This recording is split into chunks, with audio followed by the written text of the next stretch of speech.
Hello friends, welcome to my channel cook and book. ಯಾರು first time video ನೋಡ್ತಾ ಇದ್ದೀರಾ ಅವರು ಪ್ಲೀಸ್ ಸಬ್ಸ್ಕ್ರೈಬ್ ಮಾಡಿ.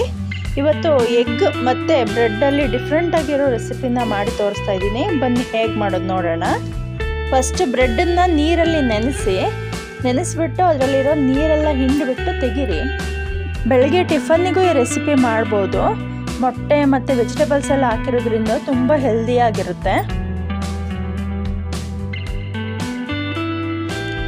ಈಗ ಬ್ರೆಡ್ ಜೊತೆಗೆ ಕಟ್ ಮಾಡಿ ಇಟ್ಕೊಂಡಿರೋ ಈರುಳ್ಳಿ, ಟೊಮ್ಯಾಟೊ, ಕ್ಯಾಪ್ಸಿಕಮ್ ಮತ್ತು ಕೊತ್ತಂಬರಿ ಸೊಪ್ಪನ್ನು ಹಾಕಿ, ಇದರ ಜೊತೆಗೆ ಖಾರ ಎಷ್ಟು ಬೇಕೋ ಅಷ್ಟು ಖಾರ ಪುಡಿ, ರುಚಿಗೆ ತಕ್ಕನಾಗಿ ಉಪ್ಪನ್ನು ಹಾಕಿ, ಮತ್ತು ಎಗ್ ವೈಟ್ ಮಾತ್ರ ಹಾಕಬೇಕು, ಎಲ್ಲೋ ಹಾಕಬೇಡಿ, ಎತ್ತಿಡ್ಕೊಳ್ಳಿ ಅದು ಸೈಡ್ಗೆ. ಎಗ್ ಮತ್ತು ಕ್ಯಾಪ್ಸಿಕಮ್ ಹಾಕ್ತಿರೋದ್ರಿಂದ ತುಂಬ ಚೆನ್ನಾಗಿ ಟೇಸ್ಟ್ ಕೊಡುತ್ತೆ. ಒಂದ್ಸಲ ನೀವು ಟ್ರೈ ಮಾಡಿ ನೋಡಿ. ನೀವು ಒಂದ್ಸಲ ಇದನ್ನ ಮಾಡಿದ್ರೆ ಪದೇ ಪದೇ ಈ ರೆಸಿಪಿನ ಮಾಡ್ತಾನೆ ಇರ್ತೀರ, ಅಷ್ಟು ಇಷ್ಟಪಡ್ತೀರಾ. ಒಂದ್ಸಲ ಟ್ರೈ ಮಾಡಿಬಿಟ್ಟು ನನಗೆ ಕಮೆಂಟ್ ಸೆಕ್ಷನಲ್ಲಿ ಬಂದು ಕಮೆಂಟ್ ಹಾಕಿ ಹೆಂಗಾಯ್ತು ಈ ರೆಸಿಪಿ ಅಂತ.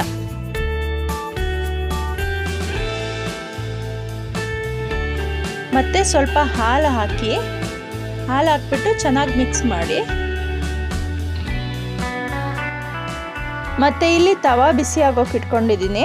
ಅದರ ಮೇಲೆ ಮಿಕ್ಸ್ ಮಾಡ್ಕೊಂಡಿರೋ ಮಿಶ್ರಣನ ಹಾಕ್ಬಿಟ್ಟು ಅದನ್ನು ಫ್ಲ್ಯಾಟಾಗಿ ಹರಡ್ಬಿಟ್ಟು ಅದ್ರ ಮಧ್ಯಕ್ಕೆ ಎಗ್ ಎಲ್ಲೋ ಎತ್ತಿಟ್ಕೊಂಡಿದ್ವಲ್ಲ ಅದನ್ನು ಹಾಕ್ಬಿಟ್ಟು 1 ನಿಮಿಷ ಬೇಯೋಕೆ ಬಿಡಿ.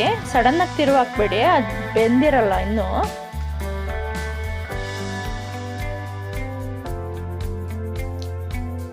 ನೋಡಿ, ರೆಡಿ ಆಯಿತು.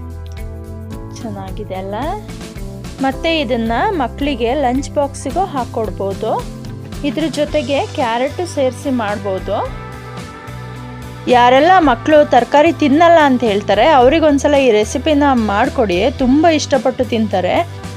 ಇದರಲ್ಲಿ ತರಕಾರಿ ಹಾಕಿರೋದು ಗೊತ್ತಾಗಲ್ಲ, ಅಷ್ಟು ಚೆನ್ನಾಗಿರುತ್ತೆ taste.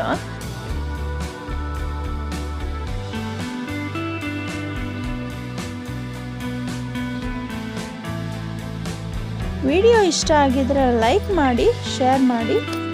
Thanks for watching. Please subscribe my channel. Keep watching for more videos.